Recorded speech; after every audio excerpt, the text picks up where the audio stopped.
इस बीच उसने भी इस बात को ठान लिया कि आपसे यदि मिलेगी तो सबके सामने मिलेगी, लुक छिप के नहीं मिलेगी। और 4 लोगों के बीच जब बैठे होते आप, वहाँ आती, अधिकार के साथ बोलती किसको बैठना है, क्या अकेले बैठोगे? कोई चबूतरा हो, स्टूल हो, कहीं पर भी हो, वो आपके बगल पे ही आकर बैठे। एक दिन आप कहते हैं उससे, यार गांव में बातें होती हैं, तुमको अच्छा लगता है? तो क्यों नहीं, अच्छा हो या बुरा हो, तुमसे मोहब्बत की है, प्यार किया है, तो लज्जा किस बात की? डर नहीं बोलती, शब्दों को ध्यान दीजिएगा, डर नहीं है। उसने सीधे यही कहा, तो मुझे लज्जा किस बात की? जब तुमको अपना मानती हूँ, अपना मान लिया है, और यदि तुम्हें समाज के सामने स्वीकार नहीं करूंगी तो ये तो चोरी है, पाप है। ऐसे खुली विचारधारा वाली वो लड़की जिसे आप अब पाने के लिए मतलब उसे हमेशा के लिए अपने पास रखने के लिए बेताब हो उठते हैं, चाहे वो किसी रूप में हो, चाहे वो मित्र के रूप में हो, चाहे आपकी प्रेमिका के रूप में हो, चाहे आपकी पत्नी के रूप में हो। और आप कल्पना करते हैं ये तो मुझे चाहिए, ताउम्र के लिए चाहिए। उसकी बहुत सारी विशेषताओं में एक विशेषता ये भी है, वह ईश्वर के प्रति बहुत आस्थावान है। ईश्वर पर उसका विश्वास अडिग है, चाहे वो किसी रूप में। उसका मानना है कि ईश्वर जो करता है अच्छे के लिए करता है। उसने हमें मिलाया अच्छे के लिए, और कभी यदि जुदा करेगा तो भी अच्छे के लिए। और एक दिन क्या होता है, उसके घर में पूजा रहती है, आप भी सम्मिलित होते हैं। जैसे कि होता है, कथा होती है, कथा के बाद क्या होता है, हवन होता है। सब लोग हवन भी करते हैं उपस्थित। और वो जब हवन करने के लिए बैठती है तो सामने आप खड़े हैं, वो इशारे से बुलाती है, आओ इधर आओ। और आप कभी उसकी माँ की तरफ देखते हैं, कभी उसके मामा की तरफ देखते हैं। अब आप तय नहीं कर पा रहे हैं कि करें क्या। इस असमंजस की स्थिति से वो आपको बाहर निकालती है, आती है, आपके पास आती है, कहती है ईश्वर के पास यदि हम बैठते हैं, साफ मन से बैठते हैं, यदि तुम मेरे साथ बैठोगे तो इसमें कोई गुनाह नहीं होगा, कोई पाप नहीं होगा, समाज की कोई मर्यादाएं नहीं टूटेंगी। डरते किस बात में, आओ मेरे साथ। आपको वो शक्ति देती है, आपको वो उत्साह देती है, और आप उसके बगल में बैठकर हवन करते हैं। मंत्रोच्चारण होता है, पंडित जी कर रहे होते हैं, इस बीच आप हवन कर रहे होते हैं। और चुपके से उससे पूछते हैं क्या मांग रही हो? बोलते हैं हम आगे ईश्वर के सामने यदि मांग लिया, सौदा हुआ। हम सौदा नहीं करते, हम उसकी पूजा करते हैं, आराधना करते हैं, उसको मानते हैं, दिल से मानते हैं। और यदि हमने सौदा किया, उससे कुछ मांगा, तो हमारी आस्था किस बात की, हमारा विश्वास किस बात का। और पूजा हो या प्रेम हो, उसमें सौदेबाजी नहीं होती।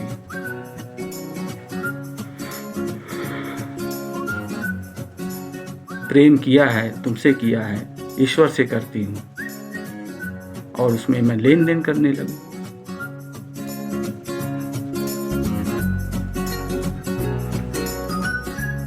गलत होगा ना। और आप निरुत्तर, आपके पास इस बात का कोई जवाब नहीं कि अब आप उसे क्या कहें। आप हवन करते हैं, सब लोग देखते हैं आपको, उसे भी देखते हैं और यहीं से कुछ पाबंदियां शुरू होती हैं, मर्यादाएं शुरू होती हैं, कुछ लोगों की इज्जत खतरे में पड़ने लगती है और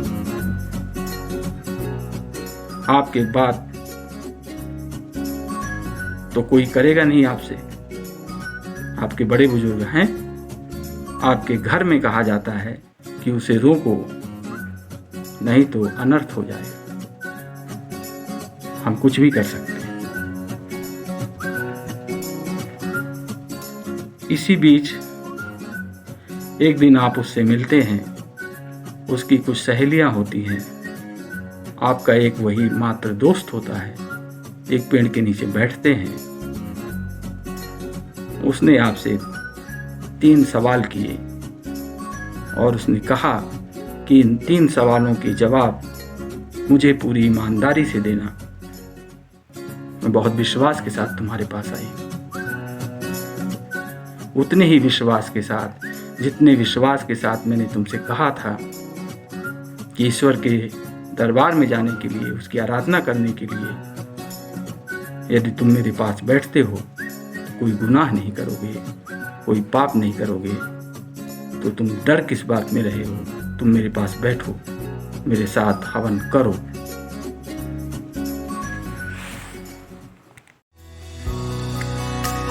उसका पहला सवाल होता है, क्या तुम मुझसे प्रेम करते हो?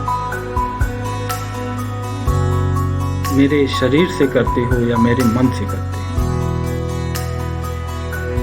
उसका दूसरा सवाल होता है, यदि मैं तुम्हें सारी उम्र के लिए ना मिलूं तो तुम क्या करोगे?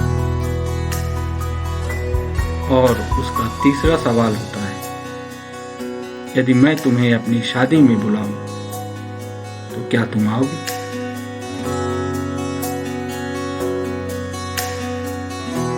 ये 3 सवाल दिखने में बहुत आसान है, सुनने में बहुत आसान है, लेकिन उस वक्त एक 17 साल के लड़के से जब पूछा जाता है कि जब मेरी शादी होगी और मैं बुलाऊंगी तो क्या तुम आओगे, उसे कुछ नहीं सोचता है और वो कहता है, यानी आप कहते हैं कि तुम्हारे सवालों के पास यदि मेरे जवाब होते तो मैं जरूर देता, लेकिन तुम्हारे एक सवाल के सिवा मेरे पास, तुम्हारे एक सवाल के जवाब के सिवा मेरे पास और कोई जवाब नहीं है।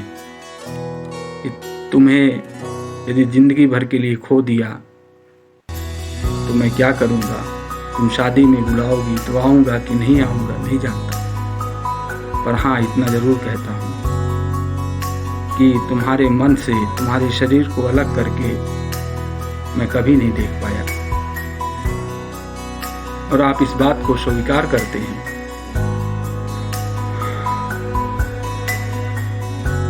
कि जब मैंने तुम्हें देखा तो पहले मैंने तुम्हारे शरीर को देखा, तुम्हारे सुंदर बालों को देखा, तुम्हारे सुंदर से चेहरे को देखा, तुम्हारी गहरी काली आंखों को देखा, लजराते सफजाते ओठों को देखा, उन्हें चूमने का मन किया। आधारभूत तुम्हारे मन तक पहुंचने का वो एक जरिया था, वो एक रास्ता था। तो उसका जवाब मैं दे देता हूँ कि मुझे इन दोनों से प्यार है, तुम्हारे शरीर से भी है, तुम्हारी कोमल भावनाओं से भी है, तुम्हारे मन से भी है।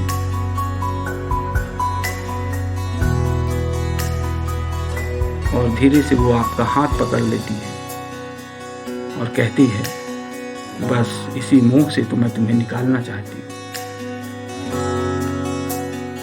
कल को ये शरीर नहीं रहेगा या होगा भी, कभी यदि हम मिले, ये दुर्बल हो गया, इस उसकी चमक चली गई।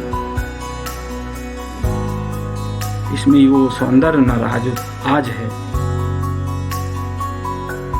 मेरे गालों में झुर्रियां पड़ जाएंगी, इन हाथों में झुर्रियां पड़ जाएंगी, तब तुम क्या करोगे? तब तुम्हें मेरे अंदर का ये मन दिखाई देगा, मेरी आंखों में तुम्हारे लिए प्रेम दिखाई देगा। क्या उसे पढ़ पाओगे?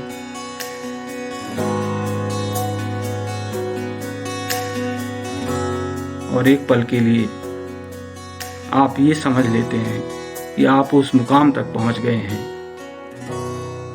जहां से अब इसे पृथक करके देखना चाहिए, शरीर को उसके मन से अलग देखना चाहिए।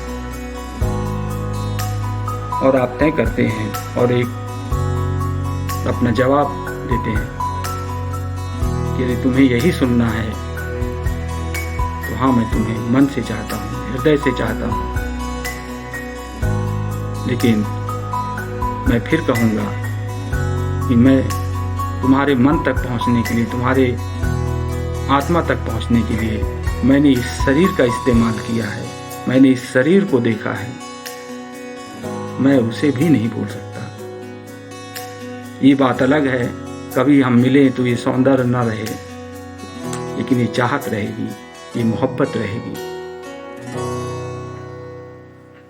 दो सवालों की जवाब आप ये कह के टाल देते हैं कि समय आएगा, जब वक्त आएगा तो इसका जवाब खुद ब खुद मिल जाएगा। अब दूसरे दिन उसका बर्थडे है, जन्मदिन, और ठीक उसके अगले दिन उसे जाना है।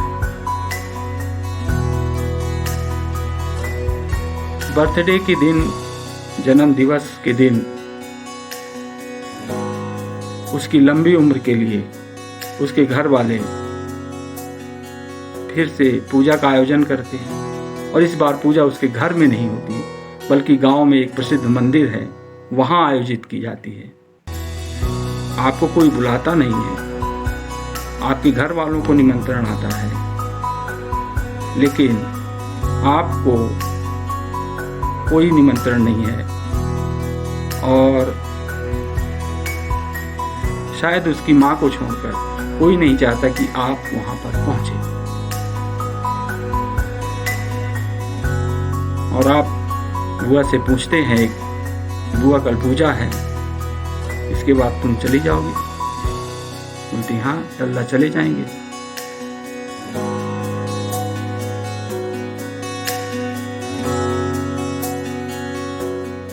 तब उसकी आंखों में आप देखते हैं, अपनी बुआ की आंखों में देखते हैं, जैसे कह रही हो कि तुम्हें बुलाने की जरूरत है क्या? तुम पूछना क्या चाहते हो और कहना क्या चाहते हो? अक्सर हम तुलना करते हैं कि बेटा माँ पर गया है कि बाप पर गया है, बेटी किस पर गई है, माँ पर गई है कि बाप पर गई है। तो शायद उसको ये गुण, ये समझ मेरे ख्याल से उसकी माँ से मिले थे। उसके पिता से तो मैं बहुत बाद में मिला। मैं नहीं, आप उसके पिता से बहुत बाद में मिले। लेकिन उस वक्त आपने सोचा कि जिस तरह इसकी माँ है, यानी आपकी बुआ है, क्यों लड़की ना हो? वो भी इतनी आस्थावान कि तुम्हें बुलाने की जरूरत है, कहने की जरूरत है कि तुम आओ। और आप निर्णय लेते हैं कि कुछ भी हो, चाहे दुनिया कुछ भी समझे, उसके घर वाले कुछ भी समझे, घर वाले मतलब और लोग, लेकिन आप वहां जाएंगे, सम्मिलित होंगे। और जब आप जाते हैं, आयोजन होता है, उसी तरह की पूजा होती है। जैसे कि होता है, कथा कही जाती है, हाथ जोड़ के सुनी जाती है, उसके बाद हवन होता है। इस बार वो आपको बुलाती नहीं कि तुम आओ।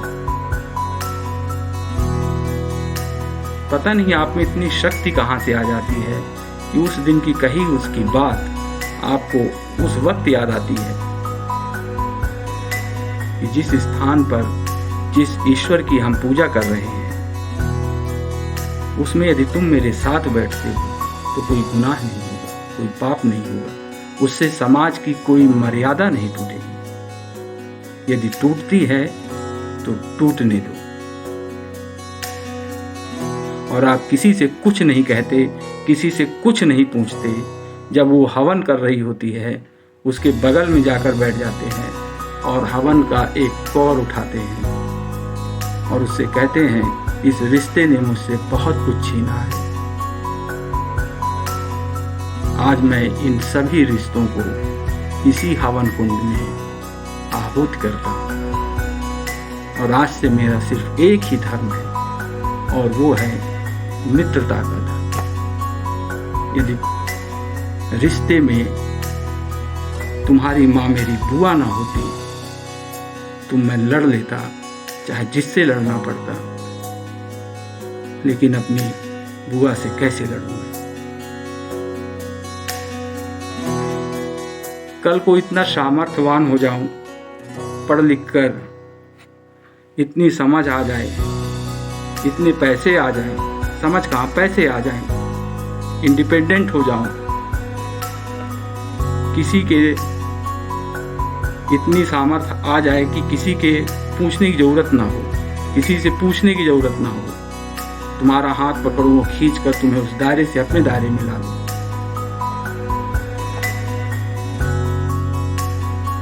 यदि इतनी सामर्थ्य आ भी जाती है तो मैं किसका दिल दुखाऊंगा? किसी अपने का ही। तुम सब कुछ पाकर भी सब कुछ खो दोगी और मैं सब कुछ पाकर भी तुम्हें खो दूंगा, क्योंकि तुम्हारे अंदर जो है वो तुम्हारे संस्कार हैं, तुम्हारा परिवार है, तुम्हारी माँ है, तुम्हारे पिता हैं, ये रिश्ते हैं। तुम रिश्ते निभाओ। और आज से मैं इन सभी रिश्तों का परित्याग करता हूँ, लेकिन एक वचन देता हूँ कि मैंने इस रिश्ते को उस वक्त छोड़ा है जब ये मान लिया है कि मुझे तुम्हारा अब साथ नहीं चाहिए, मन से तुम मेरे साथ रहोगी। वैवाहिक संबंधों को आप क्या समझते हैं? आप दुनिया क्या समझती है? कहानी आपकी है तो आप दुनिया से पूछिए, दुनिया क्या समझती है। एक सर्टिफिकेट होता है, अब पूछिए कैसा सर्टिफिकेट होता है। किसी लड़की से जायज जिस्मानी ताल्लुकात बनाने का सिर्फ एक सर्टिफिकेट होता है। आपके बच्चे नाजायज न कहलाएं, आपकी संतानें नाजायज न कहलाएं, उसका एक प्रमाण पत्र होता है जिसमें ये कहा जाता है कि ये लड़की या फला लड़का अब तुम्हारा हुआ। तुम्हारा हुआ मतलब क्या हुआ? यानी तुम उसके साथ हम बिस्तर हो सकती हो।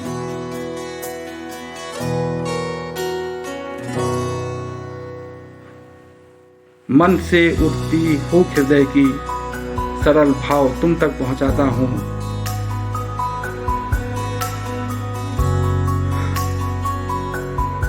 यदि माइलस्टोन आप पढ़ेंगे तो आपको ये सब मिलेगा।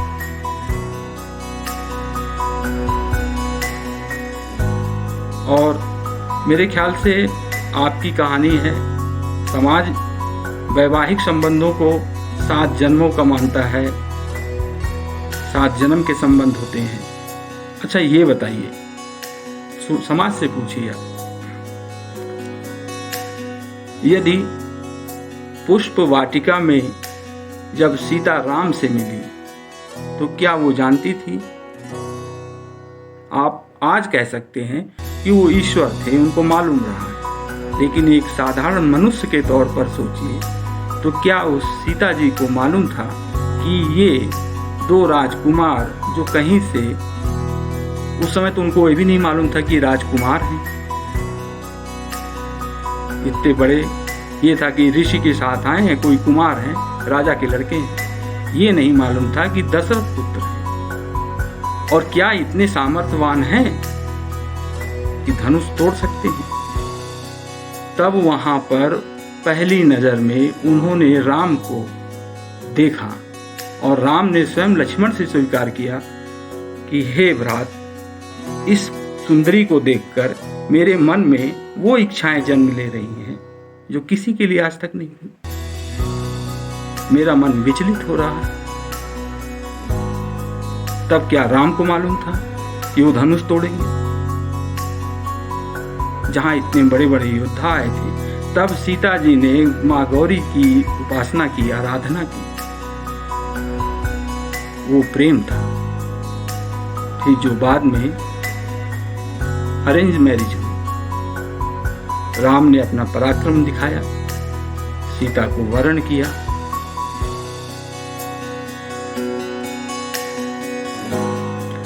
तो अब यहां पर आइए, यदि राम ने वो धनुष ना उठाया होता या राम के उठाने से पहले किसी और ने तोड़ दिया होता तो क्या होता? सवाल ये उठता है। और यहीं से इस चीज को बिल्कुल क्लियर कर लेना चाहिए कि वैवाहिक संबंध जो होते हैं वो एक सर्टिफिकेट होते हैं।